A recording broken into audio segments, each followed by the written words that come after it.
बार बार लोग मीडिया में यह सवाल पूछते थे, मोदी नहीं तो कौन। हम बार बार जवाब देते थे कि एक दिन आएगा कि जनता कहेगी मोदी नहीं हम भारत के लोग। और यही स्थिति देश के भीतर बनती जा रही है। इसीलिए विभिन्न राज्य से जो खबरें आ रही हैं, हमको लग रहा है कि किसी दल, किसी कार्यकर्ता से आम जनता आगे निकल चुके हैं।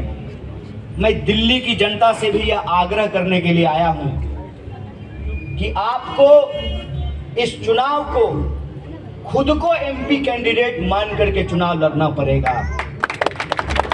आपको इस चुनाव को खुद का चेहरा आगे करके चुनाव लड़ना पड़ेगा, क्योंकि हमारे देश में ऐसा कुछ हो रहा है जो पहले कभी नहीं हुआ है। एक तरफ कहते हैं अब की बार 400 पार, और दूसरी तरफ कल तक जिसको भ्रष्टाचारी कह रहे थे, आज उसके गले में भाजपा का पट्टा डाल करके उसको बीजेपी में शामिल करा दो। और जब मैं प्रश्न पूछता हूं नॉर्थ ईस्ट दिल्ली के जो मौजूदा एमपी हैं, तो एमपी साहब हमारे एक भी सवाल का जवाब नहीं देते हैं। हमने एमपी साहब से कहा कि एमपी साहब आप मेरे बारे में जितना झूठ बोलना है बोलिए, कोई दिक्कत नहीं है, पर ये तो बता दीजिए कि हमको तो लोग वोट देंगे, हम हो सकता है कि सांसद बनेंगे, आपको तो लोगों ने वोट दे दिया, आप 2 बार सांसद बन चुके, आप तो बता दीजिए कि आपने 10 साल में उत्तर पूर्वी दिल्ली की जनता के लिए क्या किया है। कोई एक पत्थर दिखा दीजिए आपके नाम का, किसी सड़क के सामने, किसी स्कूल के सामने, किसी अस्पताल के सामने, छोड़िए स्कूल, अस्पताल और सड़क, एक स्ट्रीट लाइट पे ही अपना नाम दिखा दीजिए। आदरणीय सांसद मनोज तिवारी जी, आपने लोकतंत्र को मजाक बना दिया है। और मेरा जन्म गंगा नदी के किनारे हुआ है। हमने देखा है कि गंगा कहां से कहां बहती हैं। गंगा ऊपर से नीचे बहती हैं, गंगा नीचे से ऊपर नहीं बहती हैं। ये जो है ना, एमसीडी का पानी का सप्लाई नहीं है कि मोटर लगा करके ऊपर चढ़ा देंगे।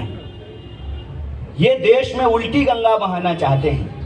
बड़े बुजुर्ग लोग यहाँ बैठे हैं, एक मेरा सीधा सवाल का जवाब दीजिएगा। माता जी, ईश्वर हमारी रक्षा करेंगे कि हम ईश्वर की रक्षा करेंगे? जोर से बोलिए। एक नया निजाम आया है इस देश में,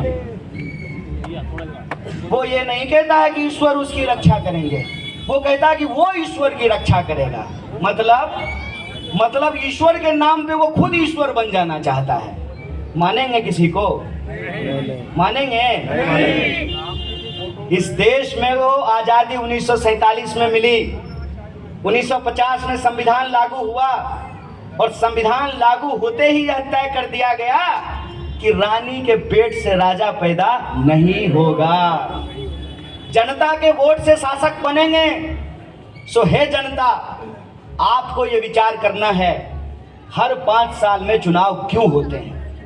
हर 5 साल में चुनाव इसलिए होते हैं कि अगर 5 साल आपके प्रतिनिधि ने आपके लिए काम किया है तो आप उसको दोबारा आशीर्वाद करके चुन लीजिए, और अगर काम नहीं किया है तो लोकतंत्र में जिस इज्जत से माला पहना करके आपने उनको गद्दी पे बिठाया है, उसी इज्जत से कान पकड़ करके आप उनको कुर्सी से नीचे उतार दीजिए। इसीलिए चुनाव होता है ना 5 साल में। जो लोग 2014 में वोट किए मनोज तिवारी जी को, जो लोग 2019 में वोट किए मनोज तिवारी जी को, उनके पास कोई एक कारण नहीं है कि वो 2024 में वोट करें मनोज तिवारी जी को। इसीलिए तिवारी जी, मनोज तिवारी जी अपने काम पर वोट नहीं मांग रहे हैं। कभी जो है धर्म का नाम लेते हैं और कभी मोदी जी का नाम लेते हैं।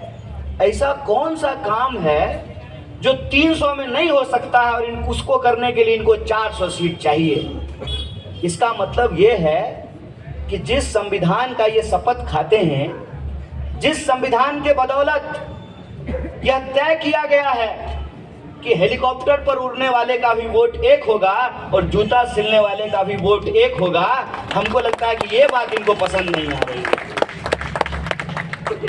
और यह बात मैं इसलिए कह रहा हूं कि बार बार भाजपा के किसी न किसी नेता के द्वारा यह कहा गया कि हमको 400 सीट दीजिए, हम संविधान बदल देंगे। जब इस पर हमारे जैसे साधारण लोगों ने सरकार से सवाल पूछा तो प्रधानमंत्री जी ने कहा कि नहीं नहीं नहीं बदलेंगे, नहीं बदलेंगे तो ये एक गंभीर अपराध है। अगर आपके किसी नेता के द्वारा यह बयान दिया जाता है तो मेरा प्रश्न है साहब से कि आपने उस नेता को अपनी पार्टी से बाहर क्यों नहीं निकाला? इसका मतलब दाल में है कुछ काला। और यह बात देश की जनता अपने आप समझने लगी।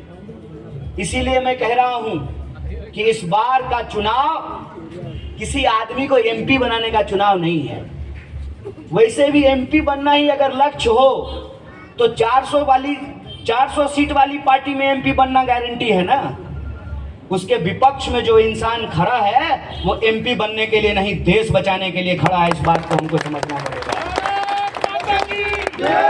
हमको ये समझना पड़ेगा कि ये साजिश कितनी गहरी है कि धीरे धीरे इस देश की लोकतांत्रिक व्यवस्था को, जिस व्यवस्था ने ये सुनिश्चित किया कि एक गरीब का बच्चा भी देश का प्रधानमंत्री बन सकता है, उस व्यवस्था को पलटा जा रहा है। प्रश्न ये उठता है कि क्यों पलटा जा रहा है? इसीलिए पलटा जा रहा है कि लकड़ी को काटने वाली कुल्हाड़ी के पीछे भी लकड़ी ही लगी होती है। इस देश के साधारण लोगों को मूर्ख बनाने के लिए साधारण होने का नाटक किया जाता है। मैं आप सब लोगों से कह रहा हूं, अभी भी वक्त है। जैसे दूसरे राज्य की जनता ने यह तय कर लिया, कहा पार्टियों को और नेताओं को और उम्मीदवारों को, आपको जो करना है कीजिए।